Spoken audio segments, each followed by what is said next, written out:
नमस्कार, मैं रवीश कुमार।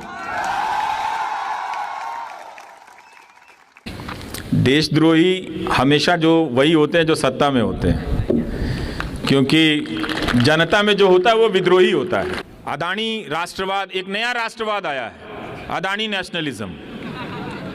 हमसे पहले कहा गया कि आपको इंडिया को डिफेंड करना है, तो चलो भाई इंडिया को डिफेंड करते हैं, चाहे जिसी भी वजह से करते हो। अब कहा जा रहा है कि इंडिया को डिफेंड करना है तो पहले अदानी को डिफेंड करना पड़ेगा। दुनिया के किसी देश में छोड़िए, अपने गांव में इसको डिफेंड नहीं कर सकते आप, इस गोदी मीडिया को, अपने गांव में नहीं। तो मैं ज़्यादातर लोगों से, यंग लोगों से पूछता था कि यार मन कर रहा है कि नौकरी छोड़ दें, तो कहता था हाँ भैया छोड़ दीजिएगा। छोड़िए इसका अदानी फदानी का नौकरी करके क्या करेंगे, चलाइएगा यहाँ गांव में हम लोग यूट्यूब चलाएंगे। तो हम बोले कि भाई यूट्यूब कैसे चलाते हमको आता नहीं, तो सब अपने बैग से सामान निकाल के दिखाने लगे कि देखिए हाई फोन बा, हाई फोन बा, हाई फोन बा, हो जाई।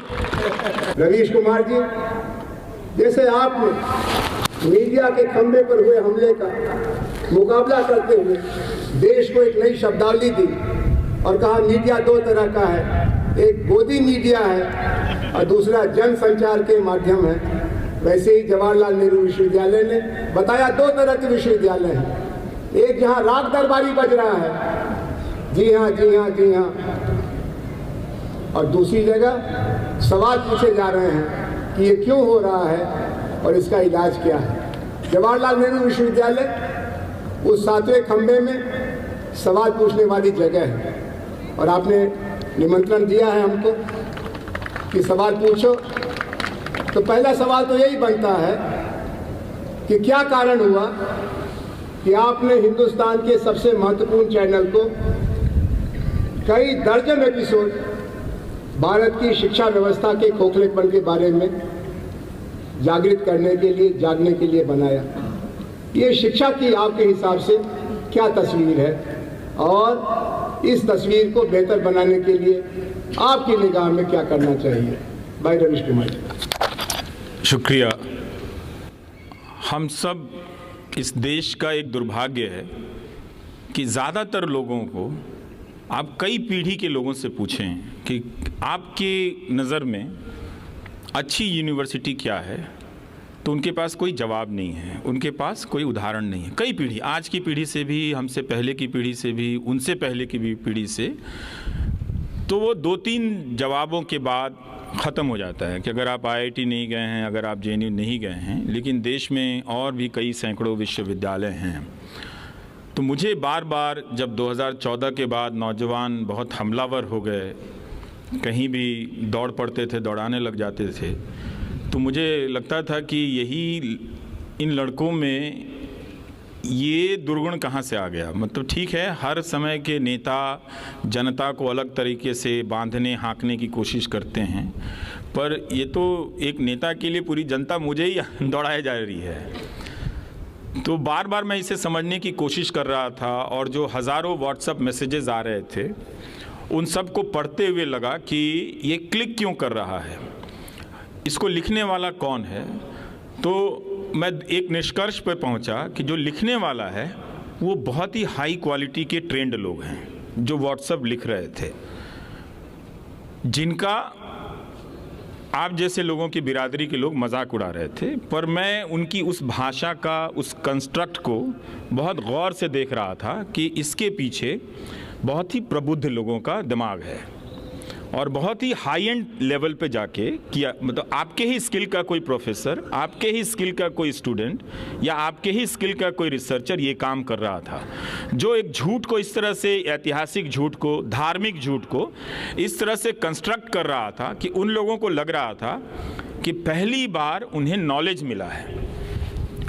तब बात मुझे समझ में आई कि ज्ञान का अंतर या ज्ञान की असमानता इस देश में आर्थिक असमानता से भी ज़्यादा है।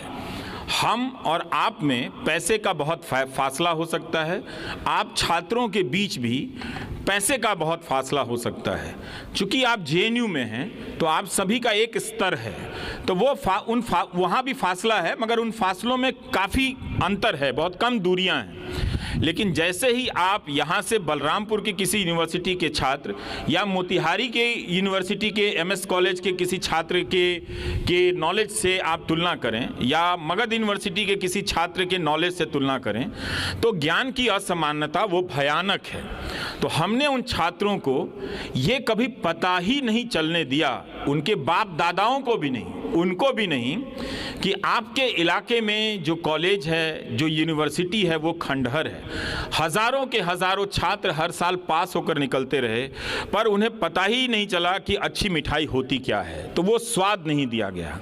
वो स्वाद उन्हें व्हाट्सएप से मिलने लगा था और उसके रंगीन अक्षरों से, उसकी रंगीन डिज़ाइन से मिल रहा था, जिसे वो पहली बार ज्ञान के रूप में ग्रहण कर रहे थे।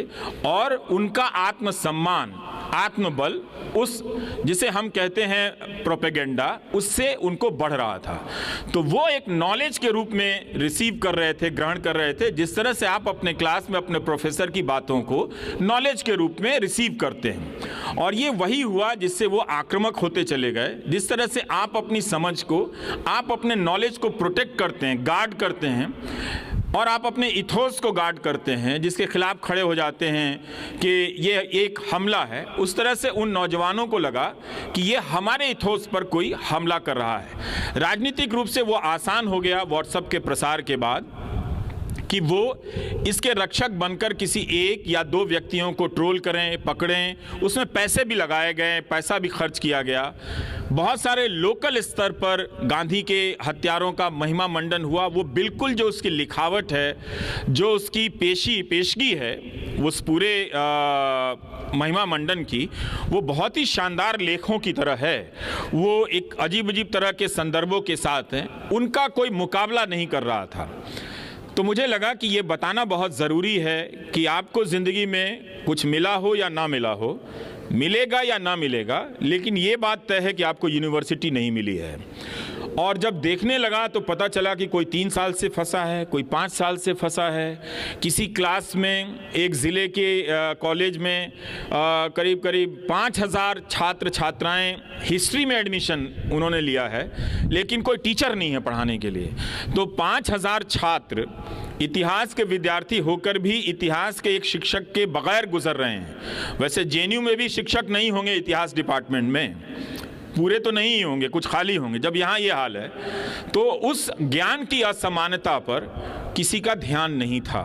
और जब मैं जीएन देवी को पढ़ रहा था तो उसमें एक बात मेरे दिमाग में खटक गई। उनका ये कहना था कि भारत के विश्वविद्यालयों ने बहुत ज़्यादा प्रगतिशीलता वैज्ञानिक सोच में या अन्वेषण में, इनोवेशन में इसलिए नहीं दिखाई कि क्लास के भीतर एक ही तरह का क्लास पहुंचने लगा। जो भारत की गरीबी थी वो उन ज़िलों के नौजवानों को उन घटिया कॉलेजों से भी वंचित कर रही थी। वो इतने गरीब हो गए कि वो रजिस्ट्रेशन कराने की औपचारिकता पूरी करने के लायक भी नहीं थे। तो वो वहाँ से बाहर हो गए और माइग्रेशन में चले गए। तो एक तरह से ये वर्ग कौन था? ये वर्ग था अनुसूचित जाति का, जनजाति का और पिछड़ों का। तो ये एक बड़ा वर्ग जो अपनी गरीबी, अपने सामाजिक पृष्ठभूमि से क्लास में आता और अपनी सहज बौद्धिकता से, अपनी नैसर्गिकता से क्लास को समृद्ध कर देता। और कुछ संभ्रांत घरों के बच्चे भी होते। तो इस तरह का अनुपात अगर क्लास में बैठता तो वो भी इनसे सीखता और ये भी इनसे सीखते। तो क्लास के भीतर चैलेंज खत्म हो गया नॉलेज का। तो ये चीज़ मैं देख रहा था, तो मुझे लगा कि ये इस वक्त की सबसे बड़ी ज़रूरत है इस पर बात करना। जब नौजवान आने लगे तो कहते थे कि हम चाहते हैं कि आप मुझ पे, हमारी यूनिवर्सिटी पे फोकस करें, पर हम मोदी समर्थक हैं और रहेंगे। तो हमने कहा आप जीवन भर रहें, मुझे उससे कोई समस्या नहीं है। अगर आपने राजनीतिक शादी कर ली है आप निभाइए उसे, मुझे उससे कोई समस्या नहीं है। आप मुझे बताइए कि अगर मैं ये बात उठाऊं तो क्या आप नहीं चाहेंगे? तो उन्होंने कहा नहीं, हम चाहते हैं कि हमें अच्छा शिक्षक मिले, हम चाहते हैं हमें अच्छी किताब मिले। तो उससे एक प्रेरणा मिली। उसके बदले में फीस मुझे भी दी गई कि वो नौजवान मोदी समर्थक बने रहे, पर उन्होंने मुझे गालियां देनी बंद कर दी या कम कर दी। तो वो एक अच्छा ट्रेड ऑफ था दोनों के बीच में। और इसका एक फ़ायदा तो हुआ, कई जगह सत्रों में करेक्शन आया, कई जगह शिक्षक बहाल किए गए और कई जगह वाइस चांसलर ने भी माना कि हाँ ये एक बड़ी समस्या है।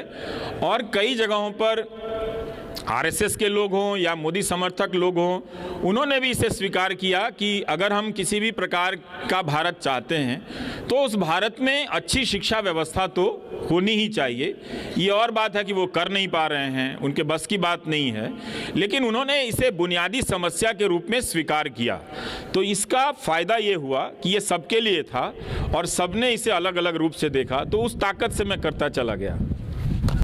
अभी जो बजट आया है उसके बारे में फिर दावा किया जा रहा है कि जॉब बूम होने वाली है और थोड़ा सा इंतज़ार और करो। आप इस धोखे के बारे में अन्य लोगों से अलग क्यों लिखते हैं या क्यों कहते हैं? क्योंकि मुझे उनके ही समर्थक आकर बताते हैं कि उनकी हालत ख़राब है और वो ये भी बताते हैं कि वो पाला नहीं बदल सकते हैं। तो मैं उनसे पूछता हूँ मैं क्या करूँ, मैं भी बदल लूँ पाला? तो कहते नहीं, आप उधर ही रहो, आप बोलते हो तो हमारा काम हो जाता है। और ये सच बात है कि वो आते हैं। देखिए, इस तमाम दावों के बीच में ये तो सरकार का ही आंकड़ा है कि 25,000 रुपया आप महीना का कमा लें तो चोटी के 10% लोगों में आ जाते हैं। तो ये तो समृद्ध भारत नहीं हुआ ना। सरकार का ही आंकड़ा है कि 10,000 रुपया महीना कमाना इस देश में कितना मुश्किल है। जो ज़्यादातर नई नौकरियां दिख रही हैं वो डिलीवरी बॉयज़ की दिख रही हैं, पर उनकी सामाजिक सुरक्षा कितनी ख़राब है। आप उनको देखिए कि वो कम पैसे में दिन रात, उस वक्त में जब सड़क पर बाइक चलाने के लिए जगह नहीं है, उसी जैम के भीतर में उनके लिए एक रोज़गार आया है, जो डिलीवरी कर रहे हैं, घरों में भाग रहे हैं, हाँफ रहे हैं, लेकिन महीने का 10,000 या 20,000 रुपया भी नहीं कमा पा रहे हैं। तो ये जॉब क्रिएट किया है इन्होंने इनकी आर्थिक नीतियों में।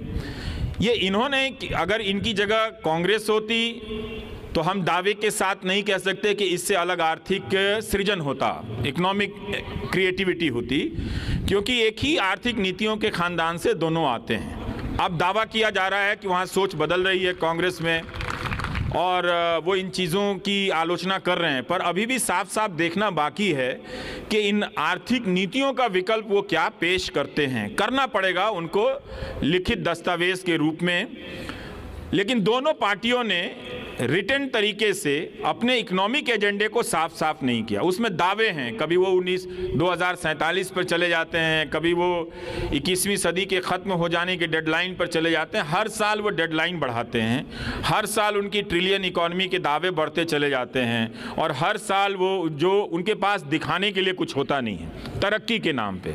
तो यही दिखाते हैं कि $1 बिलियन का निवेश आया, पर ये नहीं बता पाते कि अदानी की कंपनी में जो निवेश आया वो मॉरिशस से कैसे आ गया, आया कि नहीं आया। तो जो आर्थिक नीतियां हैं वो ज़रूर कुछ घरानों के लिए समृद्धि देने वाली हैं, पहले से भी चली आ रही हैं। हमको उन नीतियों की निरंतरता को तोड़ने की ज़रूरत है, क्योंकि उन नीतियों को बहुत साल दे दिए गए।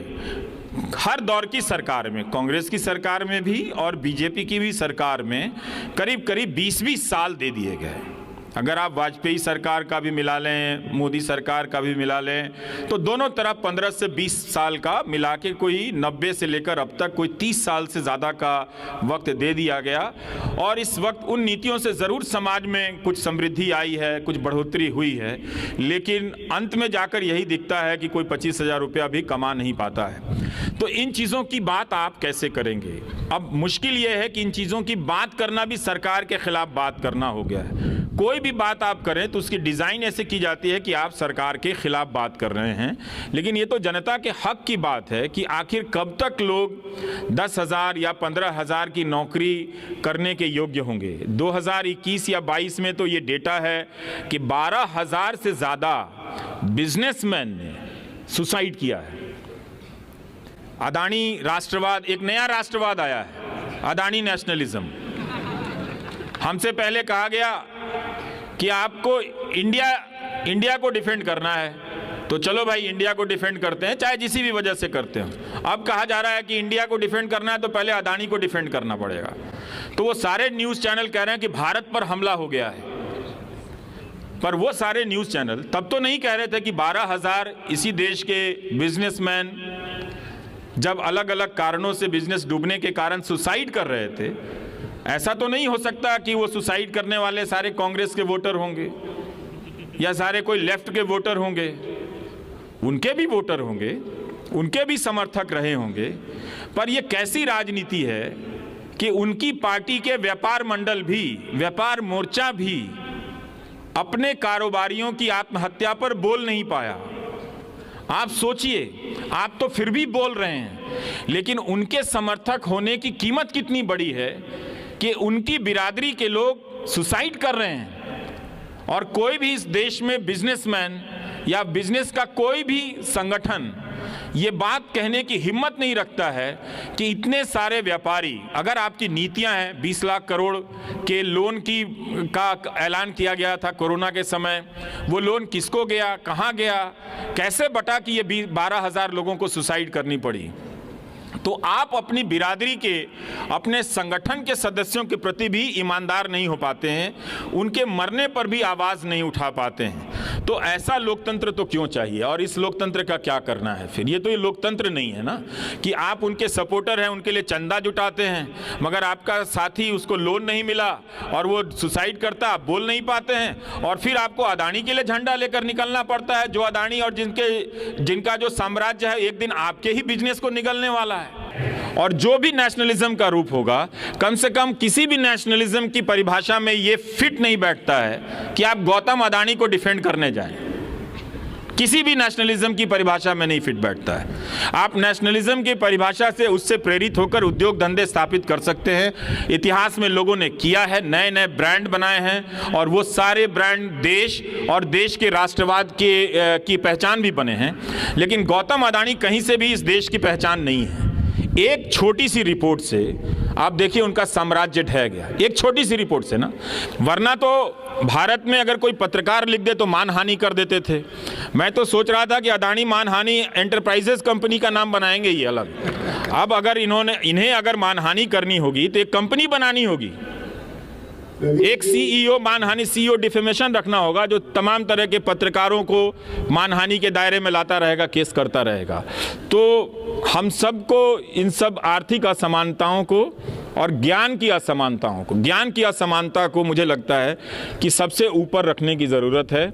उसके बाद आर्थिक असमानता है और उसके साथ साथ सामाजिक असमानता भी है, वो उस आर्थिक असमानता के दायरे में है। लेकिन ज्ञान की असमानता के मारे तो हमारे वही लोग ज़्यादा हैं जो सामाजिक असमानता का दंश झेल रहे हैं। तो इन तीनों असमानताओं की पहचान करें और कोई रास्ता निकालें।